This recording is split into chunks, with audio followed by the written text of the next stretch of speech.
The London Top Show is sponsored by Khata Book in association with CoinSwitch Kuber.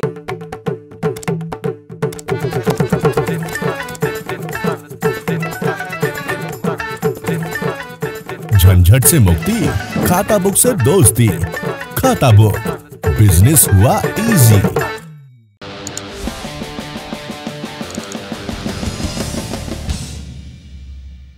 बड़ी खबर के इस हिस्से में अब हम लवर्स टिफ की बात करेंगे। जी, प्रेमियों के बीच होने वाला झगड़ा जो दिखता तो बहुत जोरदार है, लेकिन देखने वाले जानते हैं कि रहेंगे दोनों साथ ही, क्योंकि दोनों एक दूसरे के बिना जी नहीं पाएंगे। इसी तरह का झगड़ा चल रहा है नरेंद्र मोदी सरकार और ट्विटर के बीच। नोकझोंक होती है, कोई कुछ कहता है, कोई किसी की अनदेखी करता है, लेकिन खेला है कि खत्म होता ही नहीं। ट्विटर की भारत सरकार से हमेशा बनती रही हो ऐसा नहीं है। यूपीए के दौर में भी ट्वीट डिलीट करने और अकाउंट होल्ड करने को लेकर सरकार और ट्विटर में हल्की नोकझोंक चलती रहती थी, लेकिन तब ये माना जाता था कि न ब्यूरोक्रेसी और न ही चुनी हुई सरकार ये ट्विटर जैसे नए माध्यम की सेंसिबिलिटी को समझती थी यूपीए के दौर में, और न ही पर्याप्त गंभीरता से लेती थी। लेकिन ये बात आज के समय पर लागू नहीं होती।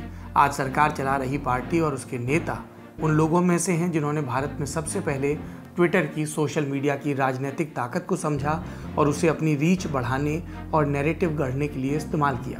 तो फिर क्या वजह है कि जब ट्विटर के अच्छे दिन आने थे तभी उस पर एक के बाद एक एफआईआर हो रही है। भाई साहब, बिटकॉइन में ट्रेड करने के लिए कम से कम कितने पैसे चाहिए? सिर्फ 100 रुपए में स्टार्ट कर सकते हो and takes only 5 minutes.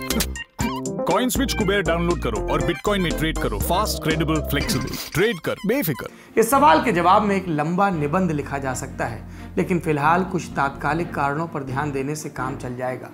Bharat सरकार चाहती है कि तमाम दूसरे सोशल मीडिया प्लेटफॉर्म्स की तरह ट्विटर भी आईटी रूल्स 2021 का अक्षरशः पालन करे।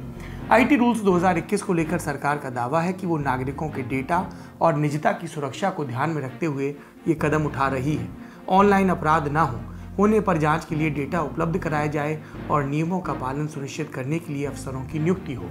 इस तरह की बातें आईटी रूल्स 2021 में लिखी हुई हैं, लेकिन सब कुछ इतना साफ और सीधा होता तो शायद बखेड़ा नहीं होता। ट्विटर के साथ साथ कई भारतीय नागरिकों को चिंता इस बात की है कि सरकार अपने बनाए नियमों की व्याख्या कैसे करेगी, खासकर फेक न्यूज़, भड़काऊ कंटेंट, आपत्तिजनक कंटेंट वगैरह के बारे में, और क्या ये नियम समान रूप से सभी पर लागू होंगे। इसलिए वो इसे अभिव्यक्ति की स्वतंत्रता पर एक परोक्ष हमले की तरह देखते हैं। चूंकि ट्विटर फिलहाल भारत में नैरेटिव गढ़ने और एजेंडा तय करने के मजबूत माध्यमों में से एक है, सरकार नहीं चाहती कि वो उसके नियमन से बाहर रहे, लेकिन वो ये भी नहीं चाहती कि सांप मारने के चक्कर में लाठी टूट जाए। इसीलिए ट्विटर से उसकी तू मैं चलती रहती है। किसान आंदोलन के वक्त ट्विटर और सरकार का झगड़ा सबसे साफ तरीके से सामने आया था। सरकार ने किसान आंदोलन से जुड़े हैंडल्स पर रोक लगवाई, जो कुछ दिन में फिर बहाल कर दिए गए। ये सरकार को पसंद नहीं आया। फिर कांग्रेस द्वारा जारी कथित टूल किट का मसला है। फैक्ट चेक वेबसाइट्स ने दावा किया कि कथित टूल किट कांग्रेस के आधिकारिक लेटर हेड पर जारी नहीं हुआ था। इसके बाद इस संबंध में ट्वीट करने वाले भाजपा नेताओं को मैनिपुलेटेड बताने मीडिया वाला टैग झेलना पड़ा। इसमें संबित पात्रा भी शामिल थे। अब तक वो असली दस्तावेज सामने नहीं आया है जिसके आधार पर टूल किट होने का दावा किया गया था, लेकिन सरकार को अपने लोगों पर मैनिपुलेटेड मीडिया का टैग पसंद नहीं आया और दिल्ली पुलिस ने तो आपत्ति ही जता दी कि हम जांच कर रहे हैं, आपने कैसे तय किया कि कौन सा कागज़ नकली है। खबर चली कि दिल्ली पुलिस ने ट्विटर के दफ्तर पर छापा मारा। फिर कहा गया छापा नहीं था, नोटिस देने गए थे। वैसे नोटिस से इतर सूत्रों का दावा है कि दिल्ली पुलिस की स्पेशल सेल के अधिकारी इस संबंध में ट्विटर इंडिया के एमडी मनीष माहेश्वरी से पूछताछ करने 31 मई को बेंगलुरु भी गए थे। ट्विटर और सरकार के बीच नोकझोंक का सबसे ताज़ा एपिसोड आया गाजियाबाद में बुजुर्ग की पिटाई वाले वाकये के बाद। बुजुर्ग की आपबीती के आधार पर कई ट्वीट किए गए। बाद में गाजियाबाद पुलिस ने दावा किया कि मामला सांप्रदायिक हिंसा या धार्मिक पहचान को निशाना बनाने का नहीं था। वैसे बुजुर्ग का परिवार अब भी अपनी बात पर कायम है, लेकिन पुलिस ने ट्वीट्स को गलत बयानी और दंगा भड़काने की साजिश मानते हुए पत्रकारों और समाचार वेबसाइट्स तक पर एफआईआर कर दी। इस एफआईआर में भी ट्विटर और ट्विटर इंडिया को शामिल किया गया। इस बीच भारत सरकार ने ट्विटर का इंटरमीडियरी स्टेटस भी खत्म कर दिया। माने अब भारतीय कानून के तहत ट्विटर को एक बिचौलिया होने को लेकर मिलने वाली छूट नहीं मिल पाएगी, क्योंकि उसने इसके लिए ज़रूरी आईटी रूल्स 2021 पर अमल नहीं किया। और आज ही की खबर है कि दिल्ली पुलिस को भी ट्विटर के खिलाफ एक शिकायत मिली है। ये तो हुई नोकझोंक की बात। अब आते हैं इस पर कि सरकार कितने जतन से चाहती है कि ट्विटर उसकी बात मान ले। रविशंकर प्रसाद को सुनिए। These guidelines don't deal with the use of social media. They deal with the abuse and misuse of social media, so that people can complain about their misuse when they are being defamed, when women's dignity is being compromised, and all these things. Ravishankar प्रसाद की बात बिल्कुल ठीक है। भारत में काम करने वाली किसी भी कंपनी को भारत के कानून मानने ही होंगे और अनदेखी होने पर कार्रवाई जरूर होनी चाहिए।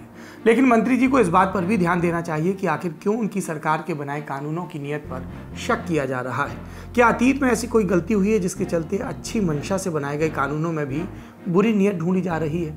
इसे समझना और इस पर अमल करना रॉकेट साइंस जितना मुश्किल नहीं है, आराम से हो भी सकता है। और इसलिए ज़रूरी है क्योंकि हर वो दिन जब ये बात सामने आती है कि सरकार ट्विटर पर शिकंजा कस रही है, तो भारत के साथ साथ दुनिया में भारत की छवि पर असर पहुंचता है। इंटरनेट, अभिव्यक्ति और प्रेस की स्वतंत्रता के मामले में भारत का ट्रैक रिकॉर्ड पिछले कुछ वर्षों में लगातार खराब रहा है। अगर ट्विटर पर नियमन की उसकी कोशिश को वो ठीक तरह से समझा नहीं पाई तो यही संदेश जाएगा कि वो आलोचना से असहज होकर ये कर रही है। और ये भारत की ग्लोबल इमेज के लिए बिल्कुल अच्छा नहीं होगा, क्योंकि उस मोर्चे पर हम पहले ही तमाम फैसलों के चलते अनुच्छेद 370, CA NRC और अब कोरोना महामारी से पैदा हुई हलचल से डील कर रहे हैं।